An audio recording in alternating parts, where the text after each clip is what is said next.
معنا أحد منظمين مؤتمر النهاردة. عرفينا بنفسك. اسمي آلاء حسن، طالبة في كلية تربية عين شمس، مدرب التنمية البشرية، وعم اشتغل بموضوع تعليم الكبار. أنتي سورية وجاية مصر تتعلمي. طيب، يعني الموضوع بتاع محو الأمية ده فادك أكتر ولا لأ؟ فادني طبعا.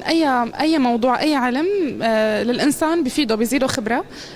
بس موضوع محو الاميه انا بالنسبه إلي وللكبار حسرا، يعني حتى يعني موضوع الكبار، لانه هيدا الشيء بياثر على المجتمع، على الوطن، بياثر حتى على الاقتصاد. فانا كثير حابه بهذا الموضوع، يعني بعتبر هذا الموضوع عم يشغلني، وفي صدد اني افتح فصل واشتغلت. فكان لي التجربه حلوه اول ما اجيت على مصر. طيب، أنتي المحو الأمية هيفيدك في دراستك ولا لأ؟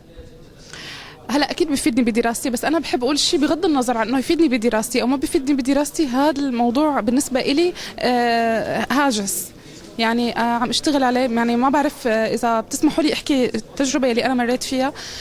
اول ما اجيت على مصر، انا يعني نحن يعني بنحب انه نعمل شيء للوطن، وانا بعتبر الوطن العربي كله وطني. تمام.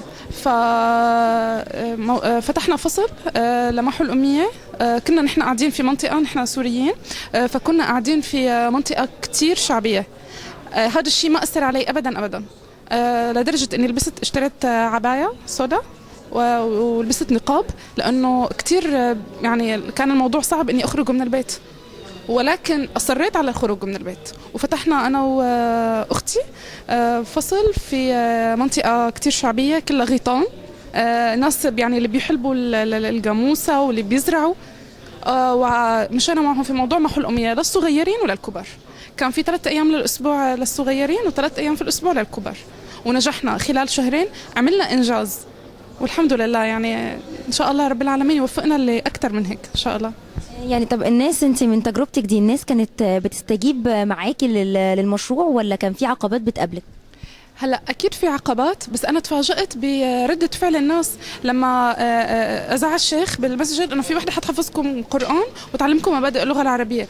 فتفاجأت بال60 وال50 من اعمارهم، يعني ما يعرفوش حاجة ولا يعرفوا يكتبوا اسمهم ابدا، جايين وشغوفين لهيدا الشيء.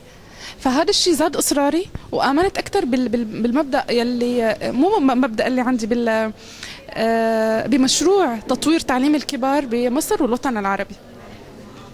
شكرا ليكي وسعدنا بلقائك. الله يخليك يا رب، وانا سعيده اكثر فيكم، وشكرا لكم جزاكم الله عنا كل خير. شكرا لك.